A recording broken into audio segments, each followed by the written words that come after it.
ان کے دھوکے کا پلڑا جھک گیا تو ان کو سزا ملے گی جہنم کے اندر، اور اگر تم نے ان کو مارا، اگر تمہارا ظلم کا پلڑا جھک گیا اور ان کا دھوکا اور ان کی خیانت کا پلڑا اٹھ گیا تو قیامت کے دن تمہیں سزا دی جائے گی، یعنی تم نے ان کو ان کے دھوکے اور ان کی خیانت سے زیادہ سزا ان کو دی ہے تو تمہیں سزا دی جائے گی جہنم کے اندر۔ یہ صحابی کہتے ہیں اے اللہ کے نبی، یہ تو بڑا عجیب معاملہ ہے، یہ تو بڑا عجیب معاملہ ہے، تب تو پھر پتہ نہیں ہماری سزا کتنی زیادہ ہوگی۔ اب تو بہتر یہی ہے کہ اپنے آپ کو جہنم کے عذاب سے بچانے کے لیے میں تمام غلاموں کی چھٹی کر دوں، ان کو میں رہا کر دوں، ان کو آزاد کر دوں۔ وہ صحابی دوسرے دن آتے ہیں اور کہتے ہیں اے اللہ کے نبی آپ گواہ رہیے، میں نے اپنے سارے غلاموں کو آزاد کر دیا۔ یہ ہے جہنم کا ڈر، یہ ہے حساب و کتاب کا ڈر جو ہمارے اندر نہیں ہے، ہونا چاہیے، ہمارے اندر نہیں ہے، ہونا چاہیے۔ میرے پیارے ساتھیوں، انہوں نے سوچا ہم نے ان کو جو سزا دی گئی ایسا نہ ہو کہ ان کے جرم سے زیادہ ہو اور پھر ہمیں جہنم میں ڈالا جائے۔ انہوں نے سارے قیدیوں کو، سارے غلاموں کو آزاد کر دیا، سارے غلاموں کو آزاد کر دیا۔ میرے بھائیوں، حضرت عثمان غنی نے اپنے غلام کا کان مروڑا۔ ایک دن کہنے لگے ادھر آؤ، میں نے ایک دن تمہارا کان مروا تھا، آج تم بھی اپنا بدلہ لے لو، قیامت کے دن میں بدلہ نہیں دے سکتا۔ اس غلام نے کہا نہیں آپ آقا ہیں، آپ ہمارے مالک ہیں، ہم آپ سے بدلہ نہیں لیں گے۔ امیر المومنین نے کہا نہیں تمہیں انتقام لینا ہوگا۔ انہوں نے کہا تم میرے مالک ہو، میں کیسے انتقام لوں، آپ کو کیسے کان مروڑوں؟ حضرت عثمان غنی کہتے ہیں جاؤ، میں نے تمہیں آزاد کر دیا، آج کے بعد تم میرے غلام نہیں ہو، کیونکہ اس سے تم رہو گے میں پھر کسی غلطی پر تمہارا کان مروڑ دوں گا۔ ایسا نہ ہو کہ قیامت کے دن اللہ رب العالمین مجھے اس کا بھی حساب دینا پڑے۔ انہوں نے اپنے غلام کو آزاد کر دیا۔ میرے پیارے ساتھیوں، ایک صحابی وہ تھے جو نماز پڑھنے لگے اور نماز ہی کے اندر ان کا خیال ان کے باغ میں چلا گیا۔ میرے باغ میں کتنے کھجوروں کے پیڑ ہیں، یہ کھجوروں کے پیڑ جب کھجور پیدا ہوں گے تو بازار میں اتنے کا کھجور بکے گا، ہمیں اتنا پروفٹ ہوگا۔ یہ پڑھتے گئے، یہ سوچنے لگے اور رکعت بھول گئے، رکعت بھول گئے۔ 4 رکعت والی نماز یا تو 3 پڑھ لی یا 5 پڑھ لی، بھول گئے۔ وہ آئے کہنے لگے کہ اللہ کے نبی صلی اللہ علیہ وسلم ایسا ہو گیا ہے۔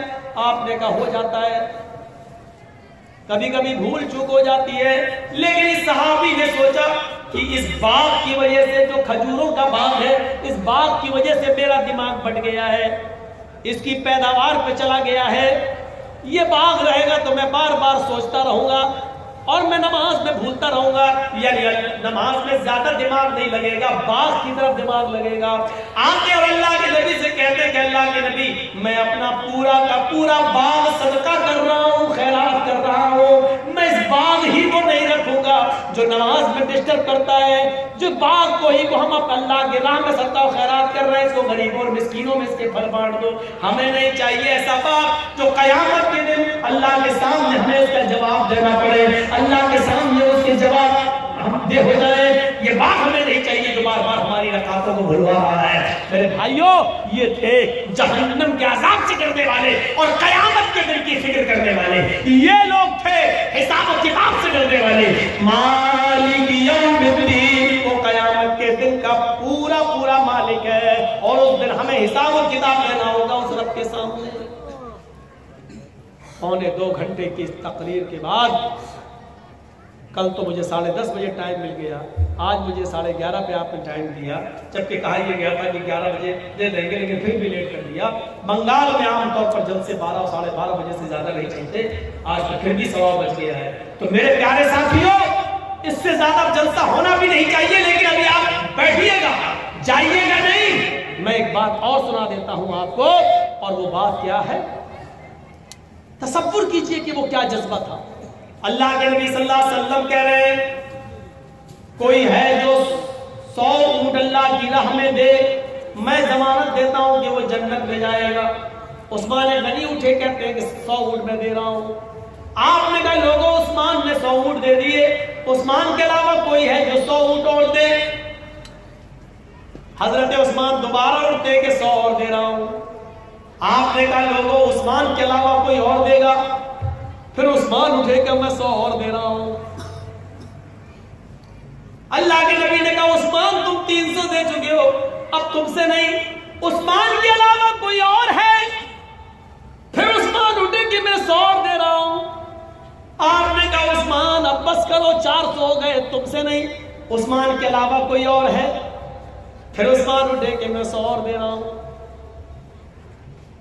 بار بار دوسرا اٹھنے اس کا نمبر ہی نہیں دے رہے، عثمان ہی پہلے اٹھ جاتے ہیں.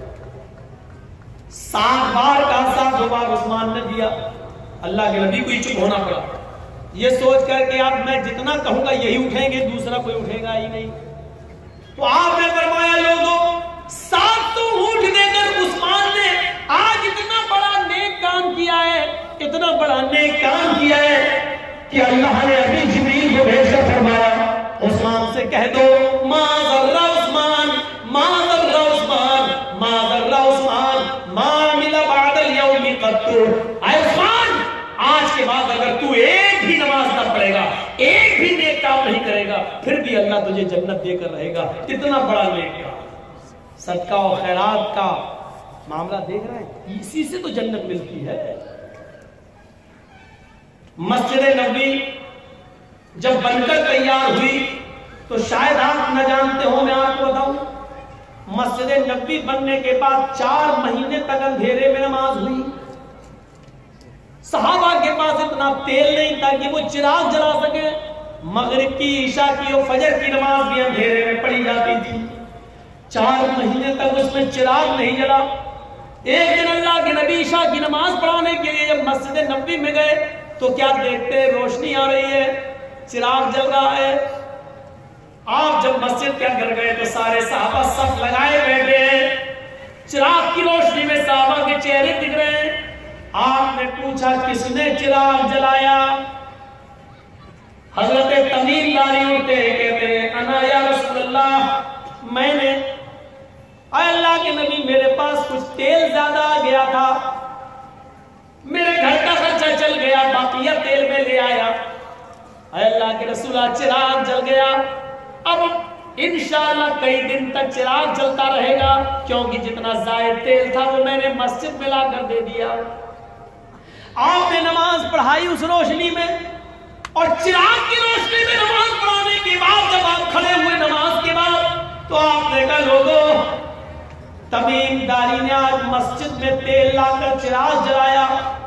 آج تمیم داری نے صرف اس مسجد کو روشن نہیں کیا، اس مسجد کو نہیں چمکایا، قد نورت الاسلام، آج تمیم داری نے پورا اسلام چمکا دیا ہے، آج پورے اسلام کو روشن کر دیا ہے، آج پورا اسلام جگمگا گیا ہے.